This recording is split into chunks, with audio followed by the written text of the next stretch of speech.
तो आज हम पढ़ने वाले हैं रासायनिक बल गतिकी क्लास 12 का भाग 4। चलिए आगे बढ़ते हैं। रासायनिक बल गतिकी में हम 3.3 में पढ़ने वाले हैं समाकलित वेग समीकरण। सांद्रता पर आधारित वेग समीकरण को अवकल वेग समीकरण कहते हैं।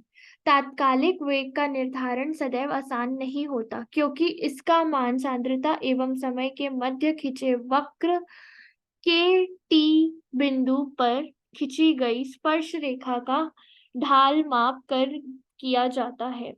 इससे वेग नियम ज्ञान करना बहुत कठिन हो जाता है और साथ में अभिक्रिया की कोटि भी ज्ञात करनी कठिन हो जाती है। इस कठिनाई के निवारण हेतु हम वेग समीकरण को समाकलित करके समाकलित वेग समीकरण प्राप्त कर सकते हैं। अब आगे बढ़ते हैं तो 3.3.1 शून्य कोटि की अभिक्रिया। शून्य कोटि की अभिक्रिया में कोटि हमने पहले भी पढ़ा था पिछले में कि अभिक्रिया की कोटि जो होती है वो होता है रिएक्टेंट की तरफ, जैसे x प्लस वाई मतलब घातांक। ये जो r है इसका घातांक जो है वो यदि शून्य होगा तो वो शून्य कोटि की अभिक्रिया का उदाहरण कहलाया जाएगा। अब हम आगे बढ़ते हैं। शून्य कोटि की अभिक्रिया का अर्थ होता है ऐसी अभिक्रिया जिसके वेग अभिक्रियक की सांद्रता के शून्य घातांक के समानुपाती है। मतलब उसकी जो अभिक्रियक की सांद्रता है वो शून्य घातांक के बराबर है। अभिक्रिया R/P, R से जो P बनता है उस पर अगर हम विचार करें तो वेग माइनस डेल्टा में R बटा डेल्टा में T इक्वल्स टू KR/0। मतलब R की पावर या R का घातांक जो है वो शून्य है। इसी मात्रा पर किसी मात्रा पर शून्य घातांक का मान इकाई होता है या वेग।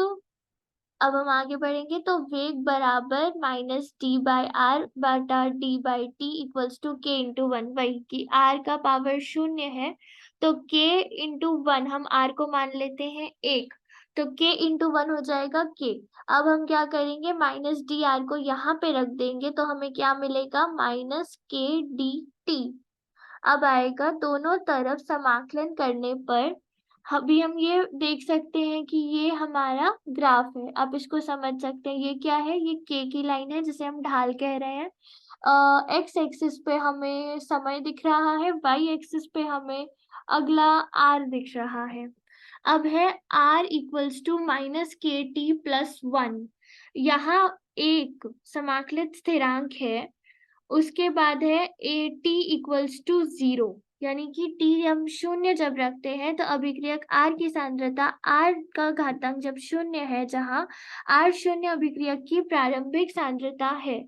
समीकरण 3.5 में R शून्य का मान रखने पर R शून्य बराबर क्या होगा, माइनस के इंटू 0 प्लस 1, क्योंकि हमने फॉर्मूला क्या निकाला है, माइनस के टी प्लस 1। तो जब यहाँ पे शून्य समय जो है जब वो शून्य रहेगा तो टी यहाँ पे शून्य लिख दिया जाएगा और प्लस 1 तो क्या आएगा, माइनस के इंटू 0, 0 को किसी से भी मल्टीप्लाई करें, गुणा करें तो क्या मिलेगा, शून्य। शून्य और एक को जोड़ेंगे तो एक बनता है, तो आर शून्य क्या होगा, एक। एक का मान समीकरण 3.5 में रखने पर r इक्वल्स टू r बराबर minus K T plus R0।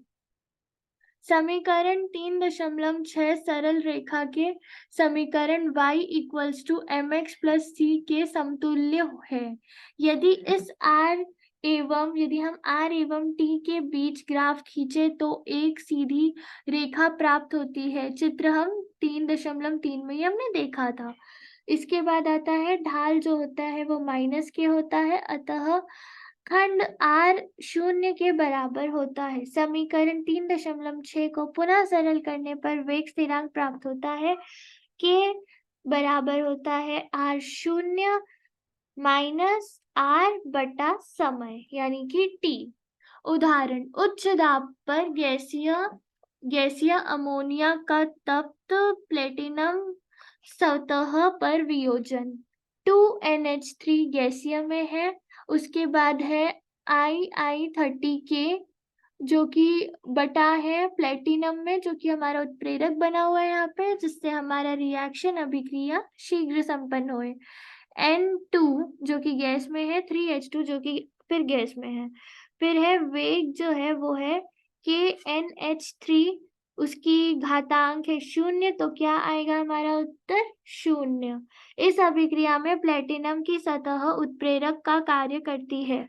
उच्च दाब पर धातु की सतह गैस अणुओं से संतृप्त हो जाती है, इसलिए अभिक्रिया की परिस्थितियों में और अधिक परिवर्तन धातु सतह पर उपस्थित अभिक्रिया की मात्रा में परिवर्तन,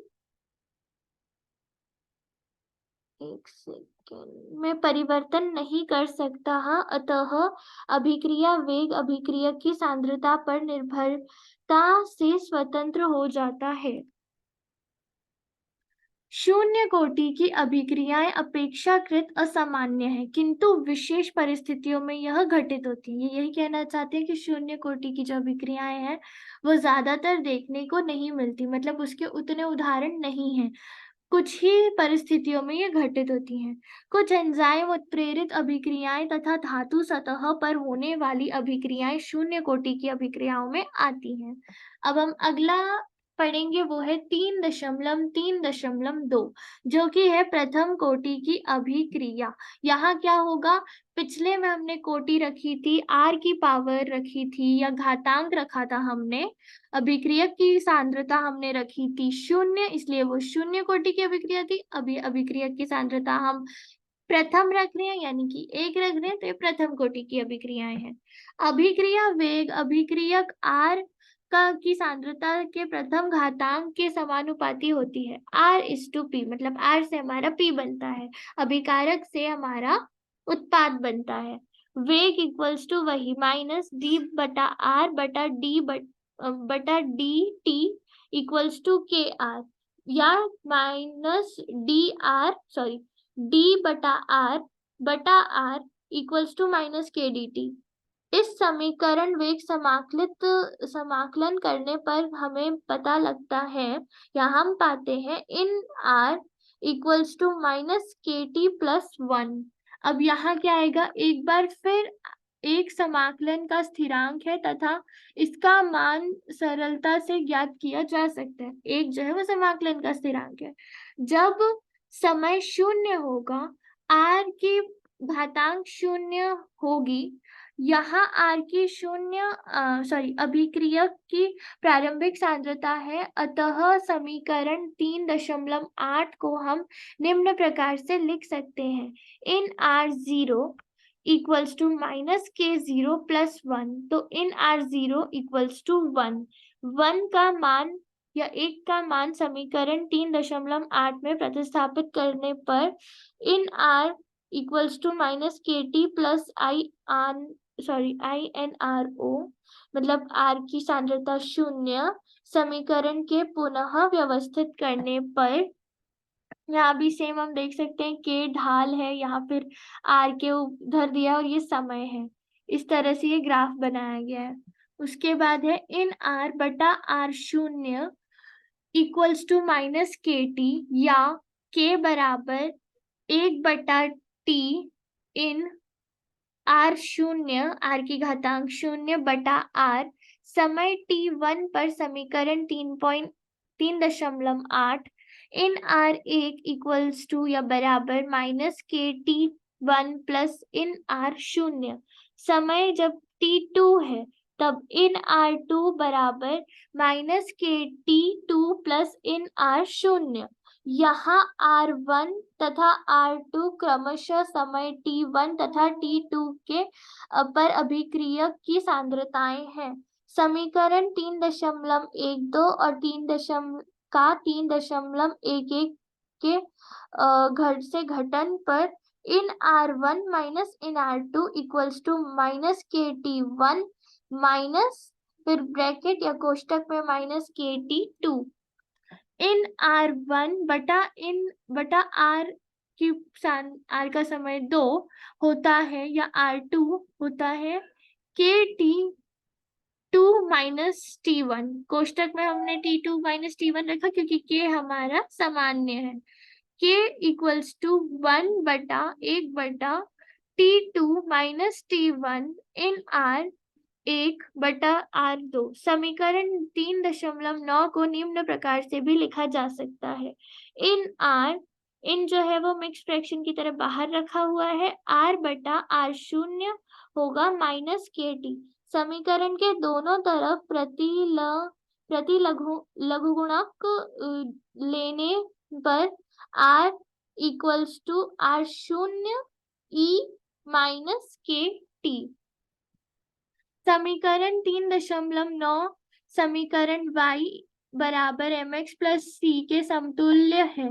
यदि इन R एवं T के मध्य ग्राफ खींचे तो चित्र हम 3.4 देख सकते हैं, जो कि हमारे पीछे था। तो हम देख सकेंगे कि माइनस ढाल इक्वल्स टू माइनस के वाली सरल रेखा प्राप्त होती है अतः खंड का मान इन R0 होता है। प्रथम कोटि का वेग समीकरण 3.10 को निम्न प्रकार से भी लिखा जा सकता है। K बराबर 2.303/T LOG R0/R।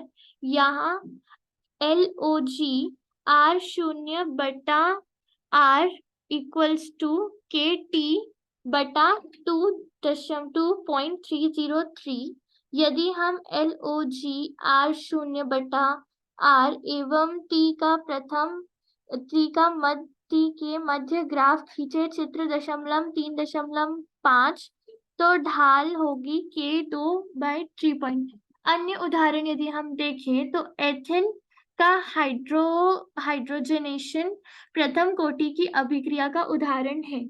C2H4 गैसीय फॉर्म में, H2 यानी कि हाइड्रोजन गैसीय फॉर्म में, C2H6 गैसीय फॉर्म में। अतः वेग बराबर K फिर कोष्टक में C2H4 अस्थाई नाभिकों के सभी प्राकृतिक तथा कृत्रिम नाभिक काय मतलब रेडियो एक्टिव क्षय प्रथम कोटि की बलगतिकी के द्वारा होते हैं।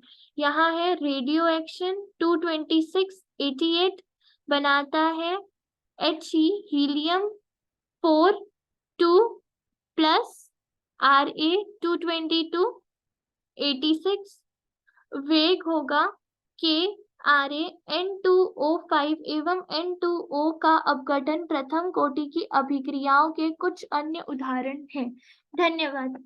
आगे हम पढ़ने वाले हैं रासायनिक बलगतिकी का भाग 5, जिसमें हम आगे के उदाहरण पढ़ेंगे। धन्यवाद आप सभी का देखने के लिए। Thank you for